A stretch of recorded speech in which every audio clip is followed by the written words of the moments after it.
Piazzale Stazione e via Piovese, due luoghi simbolo dei cantieri del tram per i prossimi 3 mesi. Un periodo estivo, quello con meno traffico e senza scuole, che dovrebbe avere un impatto meno forte sugli spostamenti dei padovani.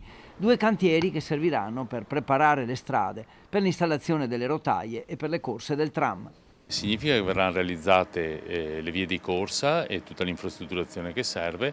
Le rotaie sono sempre l'elemento che viene realizzato alla fine, ovvero per evitare di rovinarle durante i lavori, sono l'ultimo pezzo che viene posato e poi più avanti verrà fatta anche la doppia piattaforma fino all'ingresso al deposito. Stiamo parlando di via Piovese, della linea SIR 3, Volta Barozzo Stazione e del tratto via Nani, incrocio via Zeno. In quel tratto di strada saranno attive delle deviazioni oppure dei sensi unici alternati in relazione appunto alle necessità del tratto di strada appunto, su cui si interverrà. Per quanto riguarda sempre il SIR 3, altro importante cantiere è quello tra stazione e via Rezzonico, tra la Chiesa della Pace e il Tribunale, per dare qualche riferimento. Sempre in queste ore comunque partirà anche il cantiere di Piazzale Stazione, molto complesso, e anche qui si lavorerà nei mesi estivi. La stazione ferroviaria e il tratto di via Tomaseo fino a via Rezzonico. Un cantiere leggero, quello della stazione, che occuperà meno spazio possibile